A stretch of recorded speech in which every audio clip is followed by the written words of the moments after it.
Hello everyone, ఎలా ఉన్నారు?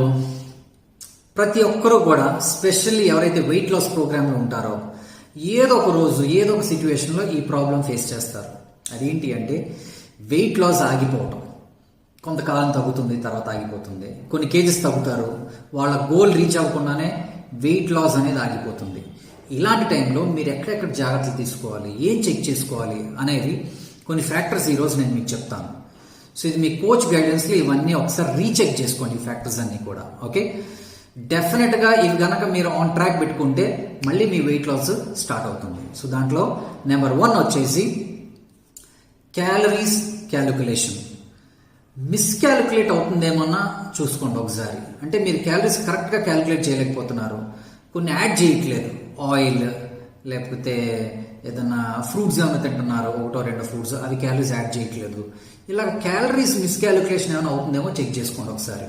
Okay, calorie డెఫిషిట్లో ఉంటేనే వెయిట్ లాస్ అవుతారు, క్యాలరీ సర్ప్లస్ అయితే వెయిట్ గెయిన్ అవుతారు. సో ఎలాంటి fat burning foods, fat burning workouts ఇలాంటివి ఏముండవు. ఏదైనా సరే యూనివర్సల్ లా ఏంటి అంటే calorie surplus you are weight gain, calorie deficit you will lose weight. Okay, so first ఏంటి? Calories calculation. Number 2 protein intake.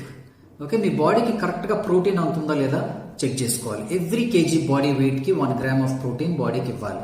మీరు 100 కేజీస్ ఉన్నారంటే 100 గ్రామ్స్ ప్రోటీన్, 70 కేజీస్ ఉన్నారంటే 70 గ్రామ్స్ ప్రోటీన్. సో ఎవరికైనా సరే, even kids, 20 kgs body weight ఉన్న కిడ్కి 20 grams of protein ఇవ్వాల్సిందే. 1 KG body weight 1 gram protein. So ఇది universal law, minimum అనమాట. ఆర్డిఏ లిమిట్ అంటారు దీన్ని. ఓడిఏ లిమిట్ ఇంకా ఎక్కువ ఉంటుంది, 1.5-2 grams per KG body wait, అది వేరు. బట్ మినిమం అయితే 1 గ్రామ్ బాడీకి ఇస్తున్నారా లేదా చెక్ చేసుకోవాలి. ఇవ్వకపోతే మీకు బాడీలోంచి మజిల్ బర్న్ అయిపోతుంది, ఇన్స్టెడ్ ఆఫ్ ఫ్యాట్ స్టోర్ అవుతుంది, మజిల్ బర్న్ అవుతుంది, వెయిట్ తగ్గడం కష్టం అవుతుంది. So protein intake compulsory check చేయాలి. Number 2. Number 3 fibre intake.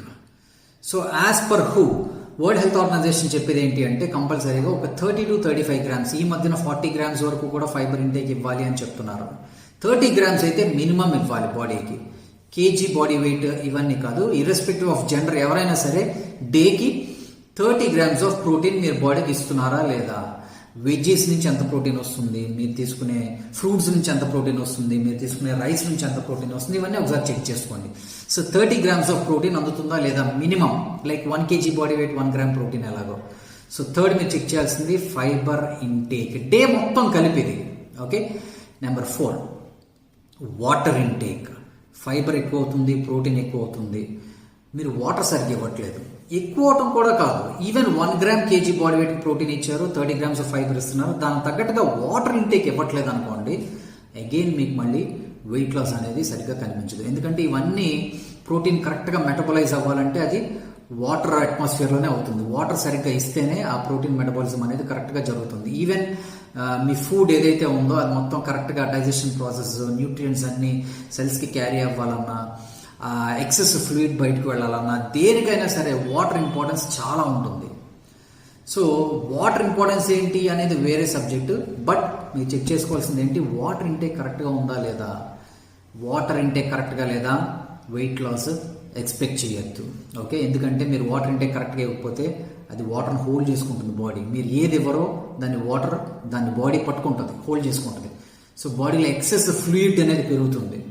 So water intake compulsory. బాడీలో ఉన్న టాక్సిన్స్ బయటికి ఫ్లష్ అయిపోవాలన్నా every 20 KG body weight 1 litre of water compulsory. So 100 KG body weight 5 litres, 70 KG body weight 3.5 litres. Water ఇంకా ఎక్కువ ఇవ్వచ్చా? ఇవ్వచ్చు, లెక్క ఎక్కువైనా పర్లేదు, తక్కువ అవ్వకుండా చూసుకోవాలి. ఓకే, వాటర్ ఇంటేక్ మేజర్గా ఎక్కువ ఉండాలి. 100 KG body wait 5-6 litres, 7 litres కూడా ఇవ్వచ్చు, ఏం ప్రాబ్లం లేదు. చాలామంది అనుకుంటూ ఉంటారు కిడ్నీస్ మీద ప్రెషర్ ఎక్కువ పడుతుంది వాటర్ ఇంటేక్ ఇస్తే. It is a myth. Okay, 4th point వచ్చేసి వాటర్ ఇంటేక్. అండ్ తర్వాత వచ్చేసి సాల్ట్ ఇంటేక్. సాల్ట్ ఎక్కువ అవుతుందేమో మీ డైట్లో చెక్ చేసుకోండి ఒకసారి. 5 గ్రామ్స్ మ్యాక్సిమం అండి డేలో మీరు ఇవ్వాల్సిన సాల్ట్ ఇంటేక్ 5 గ్రామ్సే వరల్డ్ హెల్త్ ఆర్గనైజేషన్ చెప్పేది. మన Indian dietitians, so even Indian diet ప్రకారం కూడా అందరూ చెప్పేది ఏంటి అంటే డైటీషియన్స్, ఎక్స్పర్ట్స్ 5 గ్రామ్స్ మించి ఇవ్వద్దు. సో 5 గ్రామ్స్ అంటే అంతకు మించి బాడీలో సాల్ట్ వెళ్తుంది అనుకోండి, డెఫినెట్గా అది లోపల వాటర్ని హోల్డ్ చేస్తుంది. Okay, excessive salt leads to water retention. ఇది కంపల్సరీ చెక్ చేసుకోవాల్సిందే. మనకు తెలియకుండా వెళ్ళిపోతూ ఉంటుంది. మనకు ఫ్రూట్స్ నుంచి, వెజిటేబుల్స్ నుంచి, ఈ రైస్ నుంచి, మనం తినే డైలీ న్యాచురల్ ఫుడ్స్ నుంచి సాల్ట్ ఎలాగో అందుతుంది. అది సరిపోతుంది యాక్చువల్లీ. బట్ మనం ఏంటంటే ఎక్సెస్ సాల్ట్ వేసుకుంటాం టేస్ట్ కోసం. సో సాల్ట్ ఇంటేక్ ఎక్కువ అవుతుంది అనుకోండి, వాటర్ రిటెన్షన్ అవుతుంది, వెయిట్ తగ్గరు. సో మేజర్గా ఈ 5 ఫ్యాక్టర్స్ ముందు చూసుకోవాలి. నెక్స్ట్ 6th వన్, చిన్న చిన్న ఫ్యాక్టర్స్ ఇవన్నీ. Of course most important, equally 5 factors లాగే. సో 6th వన్ వచ్చేసి అన్ప్లాన్డ్ స్నాకింగ్. అన్ప్లాన్డ్ స్నాకింగ్ అంటే మీ డైట్లో ఆల్రెడీ స్నాక్స్ ఉన్నాయి. అవి డ్రై ఫ్రూట్స్ అవ్వచ్చు, ఫ్రూట్స్ అవ్వచ్చు, లేకపోతే వెజ్జీస్ అవ్వచ్చు, ఇంకేదో అవ్వచ్చు. డైట్లో ఆల్రెడీ స్నాక్స్ ఉన్నాయి. బట్ స్టిల్ మీరు ఎవరో ఏదో ఇంటికి ఏదో తీసుకొచ్చారు, ఒక చిన్న స్వీట్, ఏదో కొంచెం హాట్ లాంటిది ఏదో టకటగా మీరు నోట్లు వేసుకున్నారు. అవి మీరు కౌంట్ చేయట్లా. అసలు అది డైట్ ప్లాన్లో లేదు, బట్ మీరు తింటున్నారు. అర్థమవుతుందండి? దీన్ని అన్ప్లాన్డ్ స్నాకింగ్ అంటారు. సో ఆకలేసింది, మీ డైట్లో ఉన్నది వదిలేసి ఫ్రిడ్జ్ ఓపెన్ చేసి ఏది దొరికితే అది నోట్లు వేసుకోవడం, టక్మని కొన్ని పల్లీలు నోట్లు వేసుకోవడం, లేకపోతే ఇంకేది దొరికితే ఏదో బుర్జీ ఏదో నోట్లు వేసుకోవడం, లైక్ ఇలా అనమాట. Unplanned snaking. మీ డైట్లో అది లేదు, బట్ మీరు తింటున్నారు మీకు తెలియకుండా. సో ఫర్ ఎగ్జాంపుల్ మీ డైట్లో మీరు సాస్ యాడ్ చేసుకోవాలా. ఓన్లీ బ్రెడ్ ఉంది, బ్రెడ్ ఆమ్లెట్ ఉంది, లేకపోతే నూడిల్స్ పెట్టుకున్నారు అనుకుందాం డైట్లో. సాస్ లేదు డైట్లో, బట్ మీరు సాస్ వేసుకుంటున్నారు. సాస్లో క్యాలరీస్ ఉన్నాయి. సో ఇది క్యాలిక్యులేట్ చేయట్లా. సో ఇలా అన్ప్లాన్డ్గా కొన్ని వెళ్ళిపోతూ ఉంటాయి. అది స్నాకింగ్ అవ్వచ్చు, అన్ప్లాన్డ్ ఫుడ్స్ అవ్వచ్చు. ఇది ఒకటి మీరు కంపల్సరీగా చెక్ చేసుకోవాలి. Okay, this is most important. తర్వాత వచ్చేది workout. Daily workout. Daily only cardio చేస్తున్నారా? వెయిట్ లాస్ ప్రోగ్రాంలో కంటిన్యూ కొంతమంది కార్డియో మీదే ఉంటారు. కార్డియోతో పాటు స్ట్రెంగ్త్ ట్రైనింగ్ చాలా చాలా ఇంపార్టెంట్. ఈవెన్ ఇన్ఫ్యాక్ట్ స్ట్రెంగ్త్ ట్రైనింగే most important rather than cardio. Okay, only cardio మీద డిపెండ్ అవ్వద్దు. కొంతమంది only cardio, cycling, treadmill, cross trainer, jumping, skipping, running, walking, వీటి మీద డిపెండ్ అయిపోతారు కంటిన్యూగా. కార్డియో. సో దానివల్ల మీకు బాడీ మంచి టోనింగ్ రాదు. Strength training most important. మీ వెయిట్ ఆగిపోయిందంటే ఇమ్మీడియట్గా resistance training, strength training start చేయండి. Or body weight training. ఈ వర్డ్స్ అన్నీ ఒకటే, వర్కౌట్స్ డిఫరెంట్. మీ కోచ్ మీకు గైడ్ చేస్తారు. సో ముందు అది స్టార్ట్ చేయండి, ఆ తర్వాత కార్డియోకి వెళ్ళండి. ఓకే, ఇది ఒక ఫ్యాక్టర్ మీరు చెక్ చేయాలి. నెక్స్ట్ ఫ్యాక్టర్ చెక్ చేయాల్సింది నీట్, నాన్ ఎక్సర్సైజ్ యాక్టివిటీ థర్మోజెన్సిస్. అంటే కొంతమంది ఏం చేస్తారంటే వర్కౌట్ చేస్తారు, నేను డైట్ ఫాలో అవుతున్నాను, వర్కౌట్ ఫాలో అవుతున్నా, సో ఇంకా నేను కంటిన్యూగా సెడెంటరీ, అంటే ఇంక నేను వర్క్ చేసుకుంటూ కూర్చుంటాను. అంటే వెయిట్ తగ్గుతారు. వెయిట్ తగ్గిన తర్వాత వెయిట్ ఆగిపోతుంది. ఏంటి, నేను డైట్ కరెక్ట్గా ఫాలో అవుతున్నా, ఎక్సర్సైజ్ కూడా చేస్తున్నా, బట్ నాకు వెయిట్ లాస్ ఎందుకు రావట్లా, ఎందుకు ఆగిపోయింది అనుకుంటారు. సో ఇక్కడ ఎక్కడ మిస్టేక్ జరుగుతుందంటే నీట్ దగ్గర మిస్టేక్ అవుతుంది. NEAT, non exercise activity thermogenesis. Okay, NEAT అంటే ఏం లేదు, లిఫ్ట్ ఎక్కకుండా మీరు స్టెప్స్ క్లైంబ్ చేయటం. సో మీరు ఎక్కడికైనా గ్రాసరీస్కి కొనుక్కోవడానికి వెళ్తున్నా బైక్ యూజ్ చేయకుండా బై వాక్ వెళ్ళటం. సో ఇలా రకరకాల, లేకపోతే డాగ్ని వాక్ తీసుకెళ్ళటం. అంటే మీకు ఎలా కుదిరితే అలాగా, లేకపోతే ఇంట్లోనే వాక్ అండ్ టాక్ చేయటం ఫోన్లో. సో కూర్చోకుండా ఎక్కువ మీరు ఇవేవి కూడా ఎక్సర్సైజెస్ కింద కన్సిడర్ అవ్వవు, బట్ మీ బాడీ కంటిన్యూగా మోషన్లో ఉంటుంది కాబట్టి మీకు క్యాలరీస్ బర్న్ అవుతూ ఉంటాయి. దీన్ని నాన్ ఎక్సర్సైజ్ యాక్టివిటీ థర్మోజెన్సిస్ అంటారు, నీట్. సో దీని గురించి డెప్త్లో వెళ్ళను. డెప్త్లో మీ కోచెస్ మీకు గైడ్ చేస్తారు. మీరు చెక్ చేసుకోవాల్సిన ఫ్యాక్టర్స్ వరకు చెప్తున్నారు, లేకపోతే ఇది లెందీ వీడియో అయిపోతుంది. ఓకే, సో ఎక్సర్సైజ్తో పాటుగా నీట్.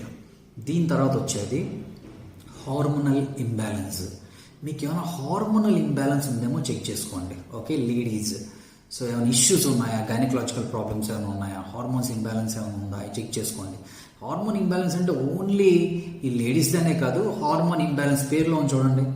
ఒక్కొక్కసారి ఈవెన్ అందరిలో కూడా, ఈవెన్ జెంట్స్లో కూడా ఏ హార్మోన్ ఎక్కువ కావాలో అది ఉండదు. హ్యాపీ హార్మోన్స్ ఎక్కువ రిలీజ్ అవుతూ ఉండాలి. అవి వాటి కోసం ఎఫర్ట్స్ పెడుతూ ఉండాలి. అంటే మంచిగా స్ట్రెస్ తగ్గించుకోవడం, ఎక్కువగా నవ్వుకుంటూ ఉండడం అంటే లైక్ హ్యాపీగా ఉండడం. సో హ్యాపీ హార్మోన్స్ మనం రిలీజ్ చేస్తూ ఉండాలి, సెరోటోనిన్ అని, ఎండార్ఫిన్స్ ఇలా. కానీ బాడీలో ఎక్కువ ఏది రిలీజ్ అవుతూ ఉంటుంది అంటే కార్టిజాల్ రిలీజ్ అవుతూ ఉంటుంది. ఎక్కువ స్ట్రెస్లో ఉంటారు ఈ పర్సన్, సో కార్టిజాల్ పెరిగింది, హ్యాపీ హార్మోన్స్, ఎండార్ఫిన్స్ తగ్గిపోయి, సో ఇంబ్యాలెన్స్ అయింది, హార్మోన్స్ ఇంబ్యాలెన్స్. సో ఏదైనా ఒకటే, లేడీస్లో అయితే గైనకలాజికల్ ప్రాబ్లమ్స్, అది ఒక హార్మోన్ ఇంబ్యాలెన్స్.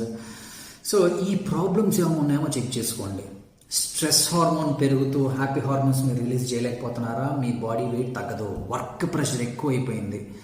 సో అది ఇంట్లో వర్క్ అవ్వచ్చు, లేకపోతే అఫీషియల్ వర్క్ అవ్వచ్చు, మీ జాబ్, మీ బిజినెస్, ఏదైనా స్ట్రెస్, కార్టిజాల్ ఎక్కువైంది, ఎండార్ఫిన్స్ తక్కువ అయిపోయి ఆటోమేటిక్గా అది ఇంబ్యాలెన్స్ క్రియేట్ అవుతుంది, రిజల్ట్ రాదు. ఇర్రెస్పెక్టివ్ ఆఫ్ మీ డైట్ పర్ఫెక్ట్గా ఉంది, నీట్ కరెక్ట్గా ఉంది, ఇందాక చెప్పిన ఫ్యాక్టర్స్ అన్నీ కరెక్ట్గా ఉన్నాయి, వర్కౌట్ సూపర్ వర్కౌట్ చేస్తున్నారు, బట్ స్టిల్ ఈ ఇంబ్యాలెన్స్ ఉంది కాబట్టి మీ రిజల్ట్ ఆగిపోయింది. సో అది కరెక్ట్ చేయాలి ఇప్పుడు, హార్మోన్ ఇంబ్యాలెన్స్. తర్వాత వచ్చేది medical complications.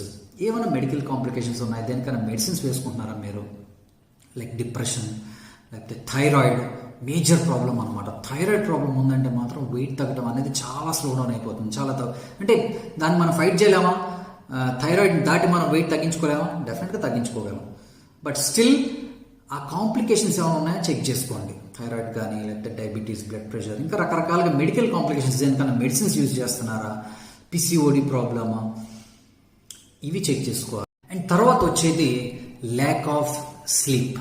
So this is last one, lack of sleep. చాలా మంది నిద్రని నెగ్లెక్ట్ చేస్తారు. Okay, 4 hours, 5 hours, maximum 6 hours, కొంతమంది నైట్ 6 hours, మధ్యాహ్నం 2 hours.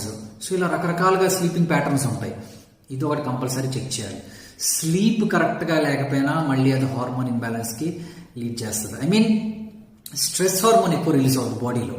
ఓకే, సో స్లీప్ కరెక్ట్గా ఉండాలి. ఎన్ని అవర్స్ ఉండాలి, at a time, at a stretch sleep అనమాట. 7 hours మినిమం ఉండాలి, 7 hours or 8 hours. So that body మొత్తం రిలాక్స్ అవుతుంది, హ్యాపీ హార్మోన్స్ రిలీజ్ అవుతాయి, స్ట్రెస్ హార్మోన్ తగ్గుతుంది, సో మళ్ళీ బాడీ యాక్టివ్ అవుతుంది. సో స్లీప్ ఒకటి చెక్ చేయాలి. సో ఈరోజు మనం డిస్కస్ చేసిన ఫ్యాక్టర్స్ టోటల్ 11 ఫ్యాక్టర్స్. మీ వెయిట్ ఎప్పుడైనా ఆగిపోతే ఇప్పుడు నేను చెప్పిన ఫ్యాక్టర్స్ అన్ని ఒక్కసారి మీరు రికలెక్ట్ చేసుకోండి.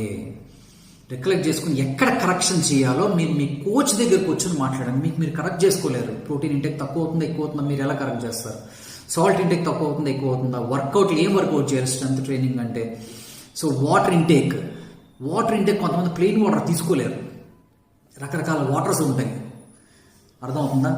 లో క్యాలరీ డ్రింక్స్ కూడా వాటర్లోకి వస్తాయి. ఏంటి ఆ లో క్యాలరీ డ్రింక్స్, ఎలా తీసుకోవాలి?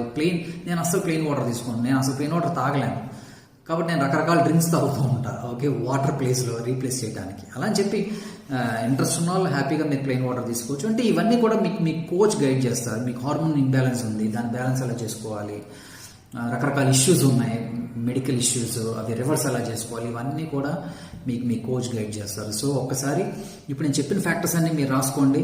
మీవి ఏవి పర్ఫెక్ట్గా ఉన్నాయో టిక్ పెట్టుకోండి, ఏవి ఇంపర్ఫెక్ట్ ఉన్నాయో అవి ఇంటూ మార్క్ పెట్టుకోండి. స్నాకింగ్ గురించి కానీ అన్ని. తర్వాత మీ కోచ్ కాల్ చేయండి, కోచ్తో కూర్చొని మాట్లాడండి డీటెయిల్గా. Okay, wish you all the best. See you in my next video. Take care.